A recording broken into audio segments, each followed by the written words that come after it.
have displayed their commitment to participating in the process. Despite allegations of fraud and interference in the recent election, the people of Pakistan showed up to vote in unprecedented numbers, which is very positive. However, I was deeply concerned by well-documented instances of interference in the February elections, including a terrorist attack at a candidate's political offices hours before the polls opened, and also a major internet and cell service shutoffs on election day. These events are serious and consequential. I've called for a full investigation into any allegations of interference or corruption in their recent elections. As we know, in early February, the elections were held after a nearly 3-month delay that raised serious concerns about the democratic process in Pakistan.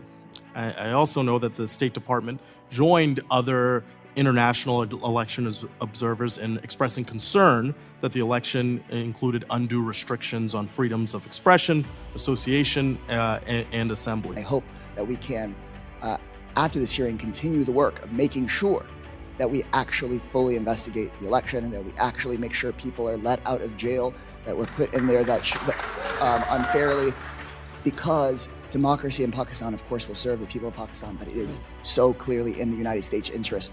I started out on this seeing the failures we had in Latin America of prioritizing military relationships over democratic relationships, and it never served us there, and it won't serve us in Pakistan very well. So we allow the top generals in Pakistan to visit the United States when American citizens can't leave Pakistan and come to the United States. They have banned the bat, the symbol of the PTI, then they banned the batsman. I mean, there have been flaws in other Pakistani elections, but this is perhaps the greatest flaw. Do we have faith that Imran Khan has not been the victim of selective prosecution? Or is it apparent that he has been? One thing you need to do.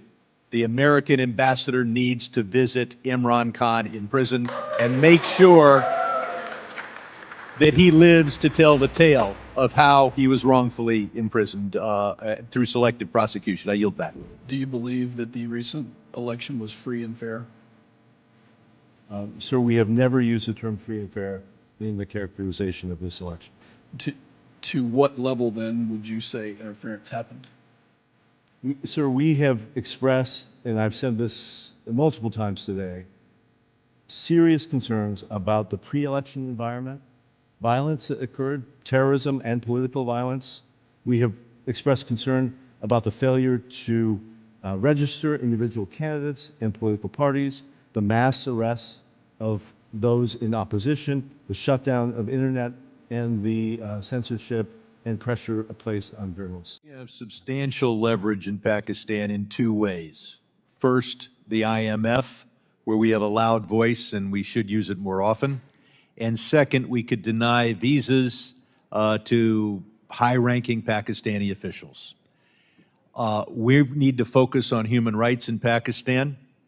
I'm particularly focused on Sindh and the disappearances there, the forced conversions, young girls forced to convert and then marry old men. And we've seen throughout Pakistan a blasphemy law that allows a person to complain, and all of a sudden someone who's not Muslim usually is subject to detention and even execution. But the greatest problem is Dr. Afridi. That is something we discussed in this room last decade again and again. He's in jail for 14 years. We released Victor About to get an American back. And the message to everyone in the world, and this is a national security risk, is don't cooperate with the CIA. Because if you're an American national, we'll move heaven and earth to get you out. But if you're the one foreign national who did the most for America of anyone this century, you will rot in jail. The Pakistanis have said that they will do a Siddiqui for Afridi trade. Ms. Siddiqui didn't kill any Americans, tried to, ought to be in jail, is now perhaps incapacitated anyway. Will we trade Siddiqui for Afridi? And if not, will we ban from entry into this country those who are holding her hostage, Dr. Afridi hostage? Or do we just turn our back on any foreign national? The man who is responsible for getting bin Laden is in a Pakistani jail. Mr. Representative Secretary? Sherman, I first want to thank you personally, but also thank this committee and the Congress. Sir, I have for one, its I will yield 10 advocacy. seconds to say Siddiqui for Afridi, yes or no? Mr. Sherman, I have been in this job for more than 2.5 years. I have never had a Pakistani official raise with me. They've told me, they've told your predecessor, they've told the State Department, Afridi's in jail, you haven't done anything about it, and he's the man that helped us get bin Laden. But let's move on. Sir, sir, if I I've got could it, just, sir. I only get 5 minutes. Go ahead. We have the exit control list where hundreds of American citizens are prohibited from leaving Pakistan. Will we treat them the same way we deal with everyone else who's wrongfully detained in Russia and elsewhere? What are we doing to get American citizens who have not been even charged with a crime out of Pakistan if they want to leave? Representative Sherman, we work every day on behalf of American citizens in Pakistan. As you note, there are some laws that have put undue restrictions on Americans. We have had a very positive But track record. hundreds are still there, and the IMF loan goes forward, and we allow the top generals in Pakistan to visit the United States when American citizens can't leave Pakistan and come to the United States. We then have the vote tabulation system, and they have banned the bat, the symbol of the PTI. Then they banned the batsman.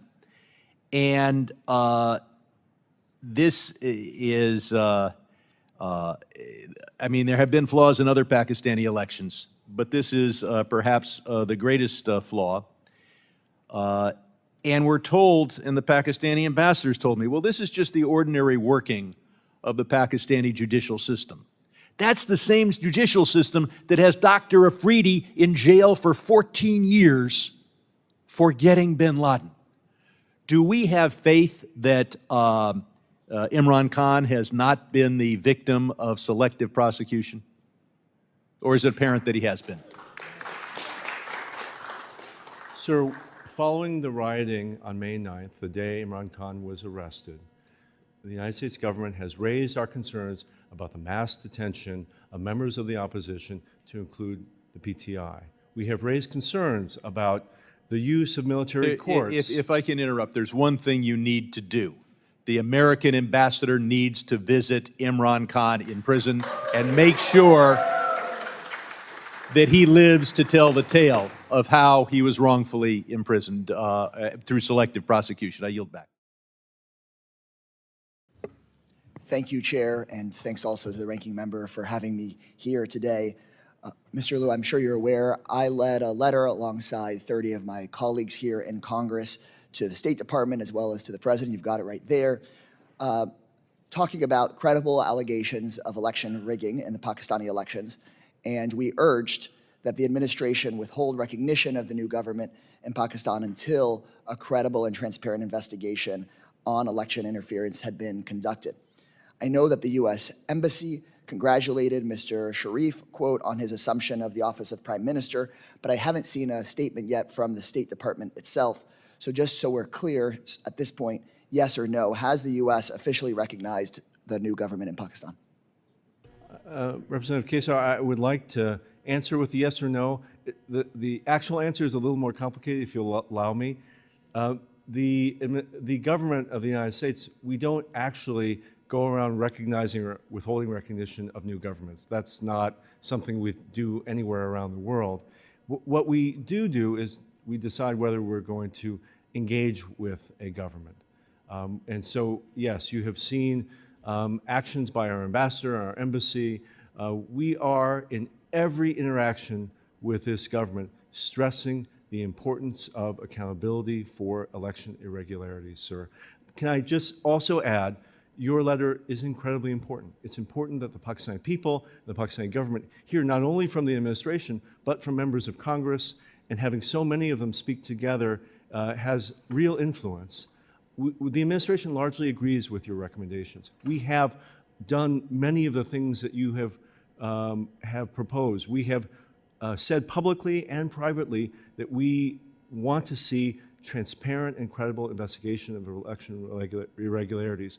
We have called for accountability for mass detentions of people in the opposition, and we have said loudly and clearly that military trials for civilians accused of crimes after May 9th is not in keeping with international norms. I appreciate that. And so in other cases, for example, in the case of Venezuela or some other countries where the State Department has spoken out very clearly about election rigging, and we can talk about separately about how it is that we treat those governments or treat those countries, but it seems that when we have had allegations of election rigging that we've spoken out much more clearly than in this case. And I would urge that we continue to speak with the level of moral clarity that we have in other situations. But I appreciate your recognition and speaking out here today about how it's not okay for us to be having journalists jailed, for Twitter to get shut down, for there to be this continued, very clear to me, interference in democracy. Given the credible allegations of fraud and rigging, what gives you confidence that this government will have the democratic legitimacy necessary, not only for the interests of the Pakistani people, but for the interests of the United States?